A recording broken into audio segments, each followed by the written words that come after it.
আমাদের আবেগের জায়গা কুষ্টিয়া মেডিকেল কলেজ এবং হাসপাতাল, এটা আমরা চালু করতে চাই। পুনরায় কয়েকটা বিভাগ চালু আছে, পূর্ণাঙ্গভাবে যেন চালু হয় সেই বিষয়ে আজকে আসলে মিটিং ছিল। আমরা দীর্ঘ প্রায় 2-2.5 ঘন্টা কথা বলেছি এবং কয়েকটা বিষয়ে সিদ্ধান্ত অলরেডি নিয়েছি। আপনারা দোয়া করেন, আগামী কিছুদিনের ভেতরেই অন্তত একটা সুখবর শুনতে পারবেন, সুখবর জানতে পারবেন, যেটা শুনলে আপনাদেরও আনন্দ হবে। বিশেষ করে আমাদের এই কুষ্টিয়ার আশপাশ 4-5টা জেলার মানুষের উপকারের জন্যে, সেবার জন্য আমরা চেষ্টা চালাচ্ছি। এটাই ছিল মূলত। এখনও সবগুলো যেহেতু কার্যক্রম চলছে, 2টা বিষয়ে সিদ্ধান্ত আজকে নিয়েছি। এখন ওগুলো লং প্রসেসের বিষয়, 7-8টা বিষয় সামনে আছে, 2টা আজকে হয়েছে, এখনও বাকিগুলো হবে ইনশাল্লাহ। আমরা প্রথম 100 দিনের কর্মসূচির ভেতরে প্রত্যেকটা সরকারি অফিস আদালত যেগুলো আছে এগুলো আমরা জনবান্ধব করার চেষ্টায় ছিলাম। বিশেষ করে মানুষ ডিসি অফিসে, এসপি অফিসে, টিওনো অফিসে, থানা এগুলো যেতে ভয় পায় এবং আরও কাছে সিভিল সার্জনে আছে, এরপরে এলজিডি, এই সমস্ত জায়গায় মানুষ যেতে চায় না বা গেটে দাঁড়িয়ে থাকে ভয়ে যে কি না কি হয়ে যায়। আমরা চাচ্ছি এই জায়গাগুলোতে যেন মানুষের যাতায়াত সহজ হয়। আমার মনে হয় কয়েকটা বিষয় আমি একটু উদ্যোগ নেওয়ার কারণে অনেক সহজ হয়েছে। এখন ডিসি সাহেবের রুমে আমি যে কয়েকদিন গেলাম, মানুষ আগে তো ডিসির কাছে অন্তত যাওয়ার জন্য যে সিস্টেম ছিল, আমি নিজেও গিয়েছি সেই 19 সালে 18 সালে, তো এখন সে সিস্টেম অনেকটা পাল্টিয়েছে। আপনি যে দেখবেন ওনার যে সেবাটা এখন, সেই সকাল 10টা থেকে শুরু হয়ে প্রায় ওনার যতক্ষণ পর্যন্ত শরীর পারে চেষ্টা চালিয়ে যাচ্ছে। এবং থানাতেও ওই অবস্থা না হলেও আসতেছে, এই কয়েকদিনে আর কি করা যাবে, চেষ্টা চালাচ্ছি, ইনশাল্লাহ হবে।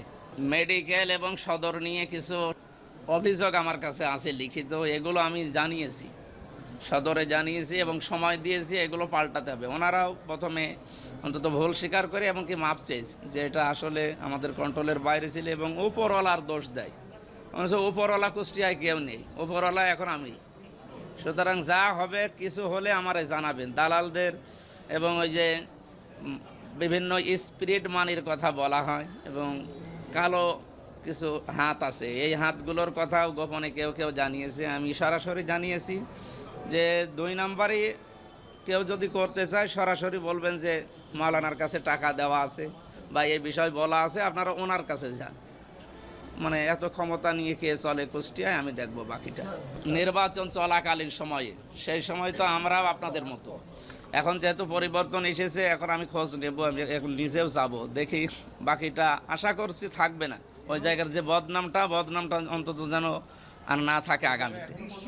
আমি দেখি ওনাদের কাছে যাই, এখন তো সময় আসতেছে। আমি সংসদ অধিবেশন বসার আগে এই কাজগুলো 4-5টা জায়গায় যাব, তার ভেতরে সিভিল সার্জন নিয়ে আমার মাথায় আছে। আমি যে মানে কমপ্লিট করার পরে জানাবো, এখন অগ্রিম কিছু বলতে চাচ্ছি না। এই কয়েকদিনের ভেতরে আমি এই উদ্যোগ নিয়ে যা ফেস করছি এগুলো আমি তো নিজে জানছি। বিভিন্ন জায়গা থেকে অফার আসতেছে যে এটা আরও ঢিলা করেন না। জনগণের জন্যে এবং এই দেশের জন্যে যে শপথ আমরা নিয়ে এসেছি সংসদে, এইটার উপরে থাকতে গেলে আপনাদের কোনো কথা আর শোনা যাবে না। এবং অতীতে যারা হয়তো শপথ নিয়েছিল শপথটা ঠিক রাখে নাই, কিন্তু আমরা শপথ কোরআন সূরা নাহালের 91 নম্বর আয়াত পড়ে শপথ নিয়ে এসেছি, সুতরাং আমরা ঠিক রাখবো। দেখি এতদিন যাই হয়েছে, 5টের কথা আমরা বলতে চাই না। যারা করেছে তারা আল্লাহর কাছে জবাব দেবে। আমরা এখন সামনে যা করতে চাই আপনাদেরকে দেখাবো ইনশাল্লাহ। এটা আমি এসপি সাহেব তো এখন নেই, ওনার পরিবর্তে এএসপি এসেছে। কই প্রণববাবু কই? ওনাকে আমি বলবো এই বিষয়টা যেন এখানে অন্তত তদারকি করার জন্য এবং ফোর্স যেন এখানে রাখে। এরপরও যদি না হয় একটু এখানে আসেন, ওনাকে আমি ভালোভাবে বলছি।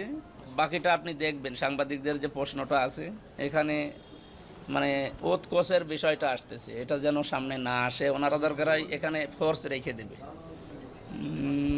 কতদিন শুরু করছি তো এটা তো পুরাটাই এলোমেলো ছিল। এখন আরও বললাম না, ওই যে প্রশ্ন করলো কিছু বাধা আছে, ওই বাধাটা আমি কাটিয়েছি। মানে ক্লিনিকের বিষয়টা, বিভিন্ন জায়গা থেকে বাধা আছে, ওই বাধাগুলো আমরা অলরেডি কাটিয়েছি। কারণ তারা যে হিউজ পরিমাণ হাদিয়া তোফার কথা জানিয়েছে, সব আমি ডিনাই করে অলরেডি দিয়েছি। কেন কোনো কিছুতে কোনো কিছু হবে না। আমরা এখন সর্বোচ্চ আমরা 7 দিনের ভেতরে একটা জিনিস দেখাবো। এবং ফিতা কাটার মাধ্যমে ইনশাল্লাহ এটা উদ্বোধন হবে। আপনারা বললাম না, খবর পাবেন, সুসংবাদ পাবেন ইনশাল্লাহ। আমি যতদিন আছি চেষ্টা চালাচ্ছি, আপনাদের দোয়া চাই এবং সহযোগিতা চাই।